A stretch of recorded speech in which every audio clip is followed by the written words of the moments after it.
اب جو اصل ہے، بچہ جیسے ہی بولنے کے قابل ہوا اسے سب سے پہلے لا الہ الا اللہ سکھائے۔ یہاں اب ماحول ایسا ہے کہ گانا بج رہا ہے اور بچے سے کہہ رہے ہیں ڈانس کر کے دکھا بیٹا، ڈانس کر کے دکھا۔ وہ بچہ گانے کی آواز پر تھرکتا ہے، ڈانس کرتا ہے، اور لوگ اس کو فخر میں دوسروں کو دکھاتے، آؤ ہمارا بچہ دیکھو ڈانس کر رہا ہے۔ تمہیں معلوم نہیں اس بچے کے پیچھے پیچھے شیطان بھی رقص کرتا ہے۔ جیسے ہی کوئی ڈانس کرتا ہے، بزرگوں نے فرمایا شیطان اس کے ساتھ چمٹ کر کے اس کے جسم کے ساتھ ناچتا ہے، ڈانس کرتا ہے۔ تم اپنے بچوں کو شیطان کی گود میں ڈال کر ہنس رہے ہو، اور پھر پہلے جملے بچوں کو کیا سکھائے جاتے ہیں؟ اس کو گالی دے دے بیٹا، اس کو گالی دے دے۔ گالی اگر بچہ دے دیتا ہے تو ان کو لگتا ہے مصری کی ڈلی ہے۔ میرے عزیزو، اخلاق کی تباہی و بربادی ہم نے بچپن سے شروع کر دی۔ اسی لیے شیخ سعدی رضی اللہ تعالیٰ عنہ کی وہ بات مجھے یاد آتی ہے، زمین میں ادرک بو کر کے گنا آنے کی امید مت رکھنا۔ ہوتا ہے ایسے، زمین میں آپ نے ادرک بویا ہے اور امید کیا لگا کے بیٹھیں گے گنے کی فصل آ رہی ہے۔ ارے ادرک کی آئے گی، گنے کی نہیں آئے گی۔ بچے کو پورا ماڈرن کلچر میں شروع سے پالا اور جوان ہونے میں سوچتے یہ غلام حسین بننا چاہیے، غریب نواز کے اس کے اندر اخلاق آ جائیں۔ کہاں سے آئیں گے؟ تم نے اس کو جو چیز تربیت میں دی۔ اچھا، تربیت شروع کہاں سے ہوتی ہے جانتے ہیں؟ بچہ جیسے ہی ماں کے پیٹ میں آ گیا، حمل میں 3 مہینے کا حمل نہیں ہوتا، جب سے ہی آپ کو تربیت شروع کر دینا چاہیے، جب سے ہی تربیت شروع کر۔ مصر میں میں نے دیکھا ایک گھر بنائے ہیں، وہ ہمارے لوگ نہیں ہیں لیکن کام اچھا ہے اس لیے میں کہہ رہا ہوں۔ حاملہ عورتیں جتنی بھی ہیں شہر کی، وہ وہاں چلی جاتی، صبح سے شام تک وہ قرآن کی تلاوت چل رہی ہوتی اس گھر میں، اور وہاں پر اولیاء کاملین اور جو ہماری امت کے اسلام کی بڑی بڑی خواتین، ان کی سیرتیں وہاں بیان ہو رہی ہوتی ہیں۔ دن پورا وہ حاملہ عورت وہاں گزار کر کے آتی، 6 مہینے تک اس کے ساتھ ہی کرتے ہیں۔ کچھ اچھے گھروں والے چھٹی دیتے ہیں حاملہ عورت کو کہ جا، اس کو دار المحامل یا دار الحبلہ ایسے کچھ نام ہے اس کا، کہ اس گھر پہ جاتی ہیں عورتیں۔ وہ ایک پورا بنایا ہوا ہے، ایک تنظیم نے بنا کر کے رکھا ہے ایسا گھر کہ حاملہ عورتیں یہاں آئیں، دن پورا گزارے، قرآن کی تلاوت سنیں، نعتیں سنیں اور سیرت اولیاء کی سنیں، شام میں چلی جائیں۔ کیوں؟ اس لیے کہ دیکھا گیا ہے کہ جس عورت کے پیٹ میں بچہ پل رہا ہے، وہ حمل کے دوران جو کرتی تھی وہ سب بچے کے اوپر اثر ہوتا ہے، سب بچے کے اوپر اثر ہوتا ہے۔ ہم نے سنا ہے تاریخ میں حضرت سیدنا غوث اعظم عبد القادر جیلانی رضی اللہ تعالیٰ عنہ، جب آپ کی ولادت ہوئی، آپ مدرسے کو آپ کو بھیجا گیا چھوٹی عمر میں، استاد نے قرآن شروع سے پڑھانا چاہا تو حضرت غوث پاک نے سبحان الذی اسری بعبدہ 15ویں پارے سے پڑھنا شروع کیا۔ استاد نے کہا میں شروع سے الف لام میم سے پڑھا رہا ہوں، تو غوث پاک نے فرمایا 15 پارے تو میں نے اپنی ماں کے پیٹ میں یاد کر لیے تھے، سن لیے تھے۔ یہ روایت حضرت بابا فرید الدین کے متعلق بھی سنائی جاتی ہے۔ لیکن یہ بات مجھے یہاں کہنا ہے، عرض کر رہا تھا کہ ہمارے ہاں بچوں کی تربیت حمل کے دوران سے شروع کرنی چاہیے۔ اب جو حاملہ عورتیں ہیں، ہم ان سے کیا کیا کروا رہے ہیں؟ یہاں ہمارے ہاں رواج ایسا ہے، حمل میں آ گیا بچہ تو عورت سے کام کاج زیادہ نہیں ہوتے، کیا کر رہی ہے؟ ٹی وی سیریل دیکھتے بیٹھی ہوئی، دن بھر ٹی وی دیکھ رہی ہے۔ اور جب بچے کی ولادت ہوگی تو بچہ کیسا آئے گا تمہارے گھر میں؟ جو تمہارے اخلاق تھے حمل کے دوران وہی بچے پر اثر ہوتے ہیں۔ مجھے معلوم ہے کہ میرے خود کے گھر کی بات میں بتا رہا ہوں، حمل میں آتے ہی ہم نے خود یہ پابندی لگائی اپنی عورتوں کو کہ 9 مہینے تک 9 ختم قرآن ہو جانے چاہیے۔ حمل کے دوران اگر 9 مہینے تمہارا حمل ہے، ہر مہینے 1 ختم قرآن پورا ہونا چاہیے، تاکہ 9ویں مہینے میں 9 ختم قرآن کے بعد جو بچہ آئے گا انشاءاللہ العزیز اللہ تعالیٰ اسے صالحین میں پیدا کرے گا۔ آلریڈی یہودی یہ کر رہے ہیں اسرائیل میں۔ افسوس ہے کہ ہمارے اسلام میں یہ سب چیزیں ہیں۔ میں نے اسرائیل کی ایک رپورٹ پڑھی جس میں ان کے ہاں جیسے ہی عورت حمل والی ہوتی ہے، اس عورت کو وہ لوگ ہائی کلاس کے کھانے کھلاتے ہیں، حساب میتھس وغیرہ سب سکھاتے ہیں، اس کا ذہنی کام کرواتے ہیں، اس سے لین دین کی باتیں کرواتے ہیں۔ ہم نے پوچھا اتنے سارے ایکٹیویٹیز اس عورت کو، کہا اس عورت کی تربیت نہیں ہو رہی، اس کے پیٹ میں جو بچہ ہے اس کی تربیت ہو رہی ہے، مکمل اس کی ایسی سیکورٹی کے ساتھ۔ اس کے بعد پھر جو یہودی بچہ پیدا ہوتا ہے وہ اعلیٰ دماغ لے کر کے آتا ہے میتھمیٹکس میں، اور سب سے بڑے دنیا کا فتنہ آج یہی یہودی بنے ہوئے ہیں۔ اسلام نے یہ تربیت کا ہمیں انداز سکھایا ہے کہ اپنے بچوں کی تربیت ایسے کریں آپ۔ آج غیروں نے اٹھا لیا اس کو اور ہم اپنے عورتوں کو ایسی آوارہ چھوڑیں۔ اب سنیے، میں بات جلدی جلدی کرتے ہوئے گزروں. اللہ کے حبیب صلی اللہ علیہ وسلم کی حدیث پاک کہ 3 چیزیں حضور نے فرمائی، تینوں یاد رکھ لیں آپ. فرماتے ہیں لاعبوا سبعا ادبوا سبعا صاحبوا سبعا. 7 سال میں الگ الگ سٹیپ بائی سٹیپ بچوں کی تربیت کرنے کا انداز سکھایا ہے. پہلے 7 سال الگ، دوسرے 7 سال الگ، تیسرے 7 سال الگ. کل کتنے ہوئے؟ 21 سال. 21 سال تک یہ ماں باپ کی ذمہ داری ہے اپنے بچوں کو سنبھالنے کی. پہلے 7 سال کیا کرو ان کے ساتھ؟ حضور فرماتے ہیں لاعبوا سبعا، ان کے ساتھ کھیل کود کرو. بس شروع کے جو 7 سال ہیں بچے کے، ان کے ساتھ ان کو کھیلنے دو. ان کو جتنا ہے وہ پورے طور پر اپنی ورزش کرنے دو. یہ اچھل کود کر رہے ہیں، حتیٰ کہ مسجدوں میں جو بچے آتے حضور صلی اللہ علیہ وسلم نے ان کو بھی منع نہیں کیا. جو چھوٹے بچے آتے تھے نہیں منع کیا ہے. ہم اپنی صفوں سے نکال کر کے باہر پھینک دیتے ہیں، بچے ادھر چلے جاؤ، تاکہ یہ پوری گینگ بنا کر کے شور مچاتے ہیں. ہر باپ اپنی صف کے کنارے میں ان کو لے کر کھڑا رہے. اعلیٰ حضرت اللہ تعالیٰ عنہ نے لکھا ہے فتاوی رضویہ شریف میں کہ 8 سال کا 7 سال کا بچہ جو ہوش و حواس رکھتا ہے، تمیز رکھتا ہے، اس بچے کو پہلی صف سے بھی نہ نکالا جائے. جو تمیز رکھتا ہے، ابھی بالغ نہیں ہوا لیکن اگر وہ صف میں آ گیا ہے تو اس کو سائیڈ میں کنارے میں آپ رکھیں. اس کی وجہ یہ ہے کہ ابھی اس کے اندر ساری چیزیں ٹرانسفر ہو رہی ہیں. وہ اپنے بڑوں کو دیکھے گا، وہی چیز سیکھے گا. اور پیچھے ڈال دیتے ہیں بچوں سے بچے سیکھ رہے ہیں. ہمارے بچوں سے بچے کیا سیکھیں گے؟ ہاں، بچے چچوں سے سیکھتے ہیں. خیر، اب یہاں پر دیکھیں 7 سال حضور نے فرمایا کھیلو ان کے ساتھ. ہم تو 3 سال پہ ہی لے جا کے اسکول میں ڈال دیے ان کو. آج تو رواج یہی ہے نا، پری نرسری، پلے گراؤنڈ، کیا کیا بنا دیا ہے. 3 سال کا بچہ ادھر دودھ چھوڑا ادھر اسکول میں چلا گیا، اور اس پر بوجھ ڈال کر کے ہم پڑھا رہے ہیں. جبکہ مجھے معلوم ہے گورنمنٹ کا بھی قانون کیا ہے جانتے ہیں آپ؟ انڈین گورنمنٹ کا لا بھی یہ ہے 6 سال سے پہلے بچے کو نہ پڑھایا جائے. 6 سال سے پہلے کی جتنی اسکول ہیں آپ جا کر کے معلوم کر لینا. یہ جو UKG LKG آپ کے یہاں کیا چلتا ہے؟ یہی چلتا ہے. پری نرسری، LKG UKG چلتا ہے. یہ سب اللیگل ہے. پوچھ لینا آپ، کسی کا پرمیشن نہیں ہوتا. ہم خود اسکول چلا رہے ہیں، میں خود ہمارے یہاں اسکول چل رہی ہے پری نرسری وغیرہ کی. اس کا پرمیشن ہی نہیں ہوتا ہے، کیونکہ قانونی اعتبار سے 1st اسٹینڈرڈ سے ہی اسکول ہوتی. اب پرانے لوگ پوچھیں یہ لوگ کون سی پری نرسری پڑھ کے آئے ہوئے؟ پہلی جماعت سے ہی تو پڑھتے تھے. بہرحال یہ یہاں سے چیزیں اب الگ ہو گئی. اب پتہ نہیں، مجھے لگتا ہے اگلے زمانے میں اب ایک اسکول ایسی آئے گی جو ہاسپٹل میں ہی آ کر کے کھڑے ہو جائیں گے، بچہ پیدا ہوا دے دو ہمیں، ہم ہی پالیں گے سب. ماں باپ اپنا بوجھ اتارنے کے لیے بچوں کو ڈال رہے ہیں. بہرحال پھر بھی اگر آپ رواج ایسا بن گیا ہے 3 سال میں اسکول میں بھیجنا پڑتا ہے تو بھیجیں، لیکن ساتھ میں اس کو زیادہ کھیل کود کی آزادی دیں، اس کے اوپر بوجھ نہ ڈالیں کسی بھی چیز کا. اب دوسرا نظام میرے آقا کا سنی. اللہ کے حبیب صلی اللہ علیہ وسلم فرماتے ہیں ادبوا سبعا. اب 7 سال سے لے کر کے 14 سال کی عمر تک خوب ادب سکھاؤ. اس کو ادب سکھاؤ. ہاتھ پکڑ کر کے لے جاؤ، نماز پڑھنا سکھاؤ، وضو کرنا سکھاؤ، بڑوں کے اخلاق، تمیز، ساری چیزیں. 7 سال سے لے کر 14 سال کی عمر تک جتنا ادب ہو سکتا ہے سکھاؤ. مارنے کی بھی عمر یہی ہے. بچوں کو سختی بھی اگر کر سکتے ہو 7 سال سے لے کر صرف 14 سال تک بس. اور ہم ان عمر میں بچوں کے ساتھ کیا کر رہے ہیں؟ بچہ جب 3 سال سے اسکول جانے لگا تو جب 7 سال کا ہو گیا تو پابندی کر رہا ہے تو ہم ٹینشن فری ہو گئے. سوچ لیا اب تو بچہ سیدھے راستے پر چل رہا ہے. اب اسے ادب ہی نہیں سکھایا. وہ 7 سال کی عمر میں وہ شاید دوسری کلاس میں ہوگا، تیسری کلاس میں ہوگا، تو اب ہم اس کو چھوڑ دیتے ہیں. اب پابندی سے جا رہا ہے، آ رہا ہے. 14 سال کی عمر تک اس کو کچھ پوچھا ہی نہیں ہم نے. اب 14 سال کی عمر کے بعد بچہ 10ویں میں جب جانے لگتا ہے، 16 سال کی عمر آتی ہے، جب وہ ہمارے ہاتھ سے نکلتا ہے. کیوں نکلتا ہے وہ بھی سن لیجئے آپ. اب حضور کا نظام کیا ہے؟ توجہ ہے نا آپ کی. شروع کے 7 سال اسے کھیل کود کے لیے چھوڑو، دوسرے 7 سال اسے خوب ادب سکھاؤ. اب میرے آقا فرماتے تیسرے 7 سال صاحبوا سبعا.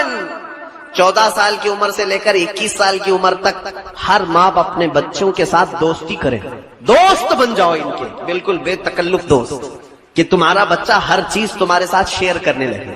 لیکن ہم نے الٹا کر دیا. جیسے ہی بچہ 14 سال کا ہوا، ماں باپ اب اس کو آنکھ دکھانا شروع کر دیا، کان پکڑنا، مارنا شروع کیا. بچہ ہم سے دور ہونے لگ گیا، دور ہوتا رہا. ماں باپ کا ڈر آیا، ارے باپ سے یہ نہیں بات کر سکتا، میں ماں سے یہ نہیں بات کر سکتا. اب وہ کس سے بات کر سکتا ہے؟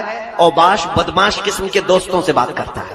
پھر اس کو دوست اچھے لگنے لگتے ہیں جو راتوں میں اس کو لے جاتے ہیں، راز کی باتیں بتاتے ہیں۔ ابھی ابھی وہ بالغ ہو رہا ہوتا ہے، نئی جوانی آ رہی ہوتی ہے، وہ شرماتا ہے کہ اپنے اندر کچھ نئی تبدیلیاں آ رہی ہیں، میں کس سے شیئر کروں؟ ماں باپ تو ڈرا کر کے رکھے ہوئے آنکھ دکھاتے ہیں، 14 سال کی عمر میں مارتے ہیں، تو وہ جاتا ہے بدماش قسم کے دوستوں سے کہتا ہے میرے ساتھ ایسا ایسا ہو رہا ہے، کیا کیا جائے؟ وہ جو بدماش دوست ہیں اس کے ذہن میں پراگندگی ڈالنا شروع کرتے ہیں، اب تجھے یہ کرنا چاہیے، عورتوں کا دل دادا بناتے ہیں، گندے قسم کے اخلاق اسے سکھاتے ہیں، ہر بری لذت حاصل کرنے کے طریقے اسے سکھا دیتے ہیں۔ میرے عزیزو، کاش اگر ماں باپ دوست ہوتے 14 سال سے 21 سال کی عمر میں۔ ہم نے دیکھا ہے جو ماں باپ اپنے بچوں کے ساتھ ہر چیز شیئر کرتے ہیں، وہ بچے بھی دوستوں سے شیئر نہیں کرتے، اپنے ماں باپ سے ہی شیئر کرتے ہیں۔ وہ آ کر کے اپنے ماں باپ کو بتاتے ہیں، پھر ماں باپ ان کے ساتھ اچھی تربیت کرتے ہیں۔ یہ نظام مصطفیٰ کریم صلی اللہ تعالی علیہ وسلم کا ہے۔ بہرحال میں یہاں پر گفتگو کو سمیٹتے ہوئے 2 اولیاء کاملین کی بات عرض کرتا ہوں۔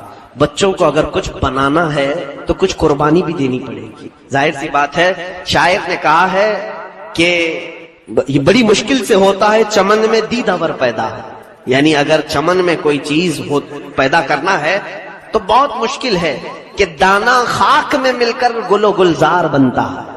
ایک بیج لے لو آپ گلاب کا، ہتھیلی میں رکھو اس کو اور کہو گلاب ہو جائے، گلاب ہو جائے، گلاب ہو جائے، ہوگا گلاب؟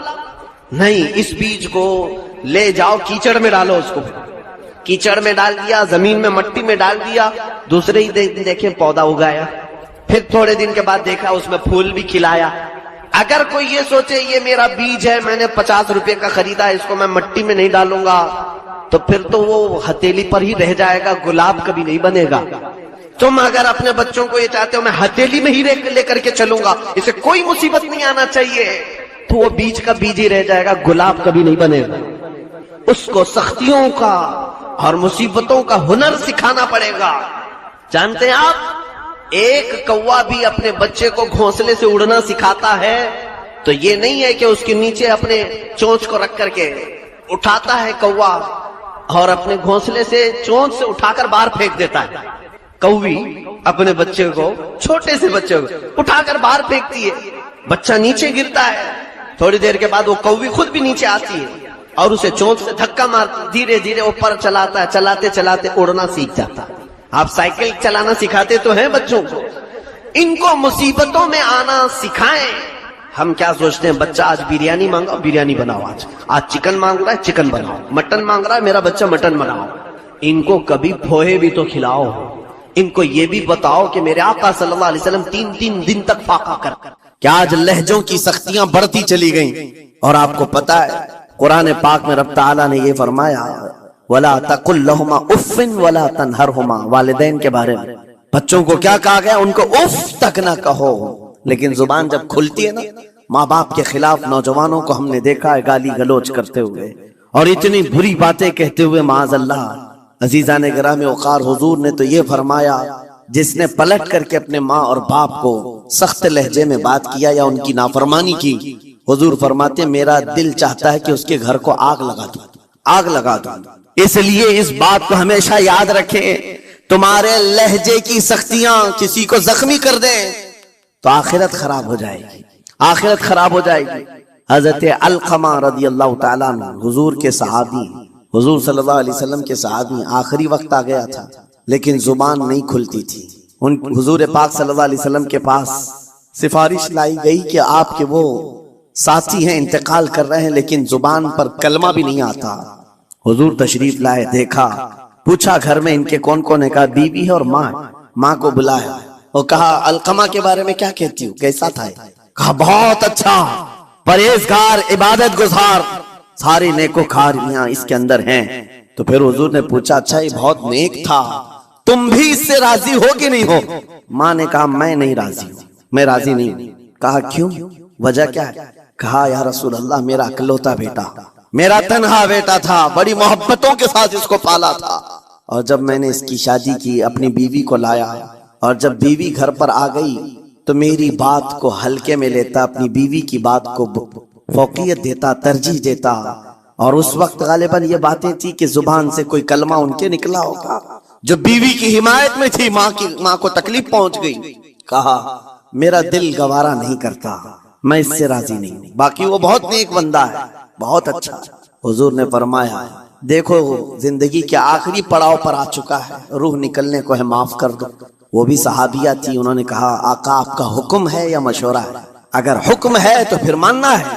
حضور نے فرمایا نہیں حکم نہیں مشورہ ہے۔ کہا مشورہ ہے تو پھر دل نہیں چاہتا، دل نہیں چاہتا۔ حضور نے فرمایا صحابہ سے کہ لکڑیاں جمع کرو، آگ لگاؤ اور انہیں اٹھاؤ، آگ میں ڈال دو۔